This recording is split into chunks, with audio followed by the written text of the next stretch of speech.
ሰልፍ አለብኝ ልጠብቅ የእውነትን አደራ ድርድር አላውቅም ሲተካ አምላኬ በሌላ ለብቻው በቂ ነው ሕይወትና መንገድ ኢየሱስ ነው የአሕዛብ አማልክት መሽበቁ ቢበዛ ቁጥራቸው እርዛ የለው እኔና ቤቴ በልቤ ሾምኩት አንዱ ኢየሱስ ሁሉ ከእርሱ እርሱ የሆነ ለእኛስ አንድ አምላክ ኢየሱስ አለ አንድ አምላክ አንድ አምላክ ኢየሱስ አንድ አምላክ አንድ አምላክ አንድ አምላክ የእስራኤል አምላክ አንድ አምላክ አንድ አምላክ ኢየሱስ አንድ አምላክ አንድ አምላክ አንድ አምላክ የዘላለም አምላክ አንድ አምላክ አንድ አምላክ ኢየሱስ አንድ አምላክ አንድ አምላክ አንድ አምላክ የእስራኤል አምላክ አንድ አምላክ አንድ አምላክ ኢየሱስ አንድ አምላክ አንድ እግዚአብሔር አለና በእግዚአብሔርና በሰው መካከል ደግሞ ያለው አንድ አለ እርሱም ሰው የሆነ ክርስቶስ ነው ራሱን ለሁሉ ቤዛ ሰጠ ይላል። ስለዚህ ሁለት አምላክ የለም አንድ አምላክና አንድ ቤዛ ሆኖ የተሰጠ መስዋዕት አለ። ሃሌሉያ። ዕብራውያን ምዕራፍ 10 ቁጥር 10 ሊቀ ካህናትም ሁሉ ዕለት ዕለት እያገለገለ ኃጢአትን ሊያስወግዱ ከቶ የማይችሉትን እነዚያን መስዋዕቶች ብዙ ጊዜ እያቀረበ ቆሟል። እርሱ ግን ስለ ኃጢአት አንድን መስዋዕት ለዘላለም አቅርቦ በእግዚአብሔር ቀኝ ተቀመጠ። አንድ አምላክ አንድ መስዋዕት።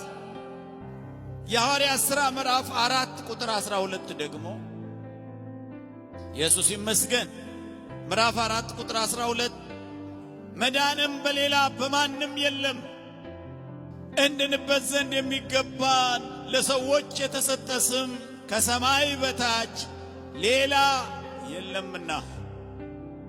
ስለዚህ አንድ አምላክ አንድ መስዋዕት አንድ ስም የኢየሱስ ስም። የእግዚአብሔር ቃል ሲናገር ምዕራፍ 43 ቁጥር 10 ታውቁና ታምኑብኝ ዘንድ እኔም እንደሆኑ ታስተውሉ ዘንድ እናንተ የመረጥኩትም ባሪያዬ ምስክሮቼ ናችሁ ይላል እግዚአብሔር። ከኔ በፊት አምላክ አልተሰራም ከኔም በኋላ አይሆንም። እኔ እግዚአብሔር ነኝ ከኔ ሌላም የሚያድን የለም። ብቻውን አዳኝ የሆነ እግዚአብሔር እንደዚህ አሁን እንደምትሰሙት ከሱ በፊት አምላክ የሌለ ከሱም በኋላ አምላክ የሌለ ብቻውን የሚኖር ብቻውን ያለ የዘላለም አምላክ ሰውን ለማዳን መስዋዕት የሚሆንን የሥጋ ሰውነት ለብሶ መጣ። እግዚአብሔር አንድ ብቸኛ አምላክ አይደለም የፈለገው። ምንድነው የፈለገው? መስዋዕት ነው የተፈለገው። አንድ መስዋዕት። ሃሌሉያ። ለምን? እግዚአብሔር ቀደም ሲል በብሉይ ኪዳን የነበሩ ሲሰዉ የነበሩ የኮርማ የበግ የፍየል መስዋዕቶች ኃጢአትን ሊያስወግዱ አልቻሉ። ይሰዋል በሚሊዮን የሚቆጠር ከብት ይታረዳል፣ ደም ይፈሳል። ነገር ግን የሰውን ኃጢአት ይገፋል። መታሰቢያ አድርጎ መታሰቢያ ያለው አንድ ዓመት የሚገፋ ይሆናል እንጂ የሰውን ኃጢአት ሊያስወግድ አልቻለም፣ አቅም አልነበረው። ከዚህ የተነሳ አንድ ብቸኛ አምላክ አንድ ጊዜ ለሰው ልጆች ኃጢአት ተሰውቶ የሰውን ልጆች ኃጢአት አንድ ጊዜ የሚያስወግድ መስዋዕት ፈለገ እግዚአብሔር። ሃሌሉያ። ስለዚህ ነው እግዚአብሔር በሥጋ የተገለጠው። ለምን? የሥጋ ሰውነቱን መስዋዕት አድርጎ በመስቀል ላይ በመስጠት አንዴና ለመጨረሻ ጊዜ የሰውን ልጆች ኃጢአት ከምድር ላይ ለማስወገድ ነው። ስለዚህ እግዚአብሔር በሥጋ ተገልጦ ኢየሱስ ሆኖ በምድር መመላለስ ሲጀምር በዮሐንስ ወንጌል ምዕራፍ 1 ላይ ቁጥር 29 ላይ ዮሐንስ ወንጌል ምዕራፍ 1 ቁጥር 29 ላይ በነገው ዮሐንስ ኢየሱስን ወደ እርሱ ሲመጣ አይቶ እንዲህ አለ፣ እነሆ የዓለምን ኃጢአት የሚያስወግድ የእግዚአብሔር በግ። አሕዛብ ስለሆነ መቼም ችግር አለ። እነዚህ ቋንቋዎች በጣም እንቸገርባቸዋለን፣ ብዙ አያስፈነጩንም። እስራኤል ግን መከራ አንድ ነገር በዋሸ ቁጥር በግ ሲጎትት፣ ዶሮ ሲጎትት፣ ዋኖስ ሲጎትት፣ ምን አንድ ነገር በነካ ቁጥር ኮርማ ሲጎትት፣ ያን ነገር በነካ ቁጥር ሌላ ነገር ሲጎትት የኖረ በመስዋዕት የደከመ ትክት ያለው ሕዝብ ስለሆነ አሁን ዮሐንስ ቆሞ አንድ ሰው ነው፣ በግ አይደለም የሚያየው፣ ነገር ግን ሰው ነው፣ በእግሩ የሚሄድ ሰው አይቶ እነሆ የዓለምን ኃጢአት የሚያስወግድ የእግዚአብሔር በግ አለ። ሰው ነው ግን ምን አለ?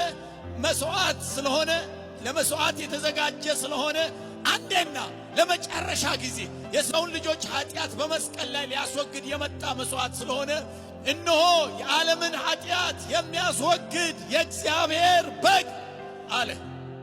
ሃሌሉያ! እነሆ የዓለምን ኃጢአት የሚያስወግድ የእግዚአብሔር በግ ብሎ ጮኸ። ኢየሱስ የተመሰገነ ይሁን። ወደ ዕብራውያን ምዕራፍ 10 ላይ ስንመለስ ምዕራፍ 10 ቁጥር 1 እስከ 5 ድረስ ሕጉ ሊመጣ ያለው የበጎ ነገር እውነተኛ አምሳል ሳይሆን የነገር ጥላ አለውና ኦሪት ማለት ነው። ስለዚህም በየዓመቱ ዘወትር በሚያቀርቡት በዚያ መስዋዕት የሚቀርቡትን ፈጽሞ ሊፈጽም ከቶ አይችልም። እንደዚህማ ባይሆን የሚያመልኩትን አንድ ጊዜ ነጽተው ከዚያ በኋላ በሕሊናቸው ኃጢአትን ስላላወቁ ማቅረብን በተዉ አልነበረምን? ነገር ግን በየዓመቱ የኃጢአት መታሰቢያ አለ። ኃጢአት እየታሰበ ነው የሚኖረው።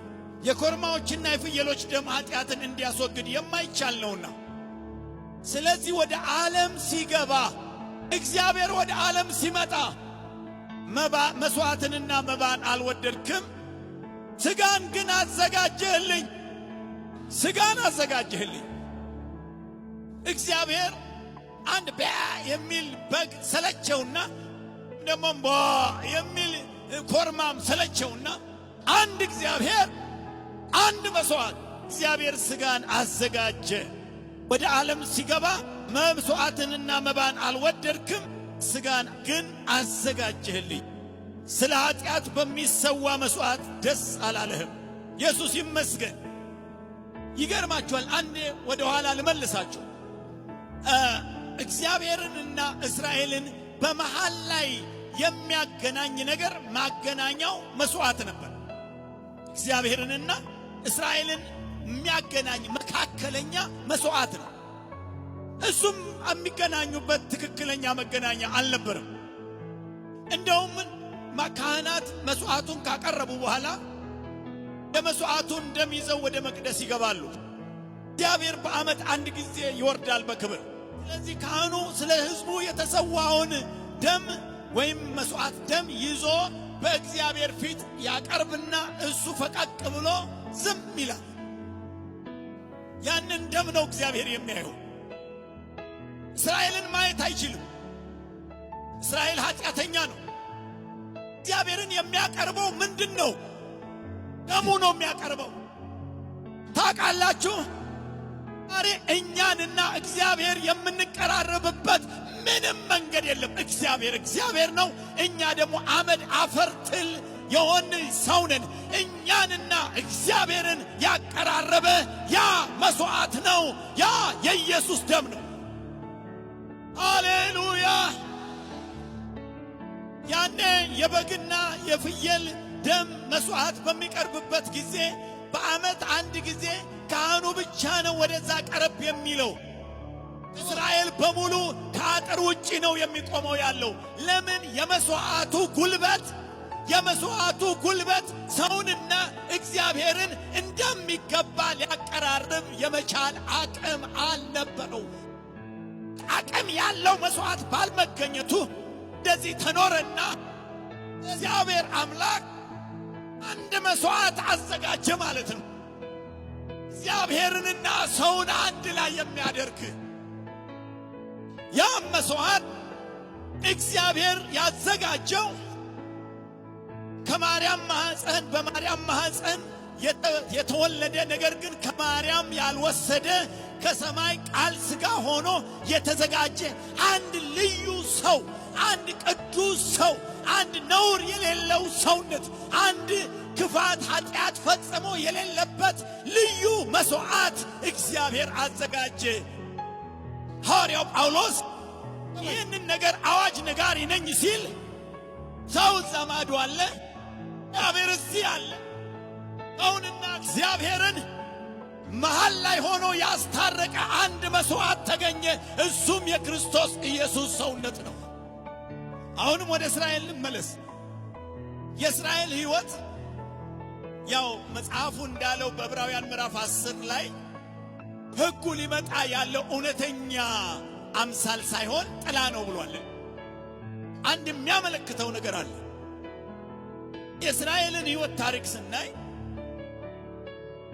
እስራኤል ከግብጽ ሲወጣ በግብጽ ብዙ ተአምራት ሕዝቤን ልቀቅ ብሎ እግዚአብሔር ብዙ ተአምራት ብዙ መቅሰፍቶችን በግብጽ ምድር ላይ አኖሯል። ነገር ግን እስራኤል ከግብጽ ሊወጣ አልቻለም። የወጣው በደም ነው። በግ ሰውተው የበጉን ደም በራቸው ላይ ቀብተው ሞት ከነሱ ያለፈ ሞት ግብጽ እየገባ መጨረሻ ውጡ ተባሉና ወጡ። ሃሌሉያ! አያችሁ፣ ያ መልአክ ሰይፍ ይዞር የነበረው መልአክ ትልቅ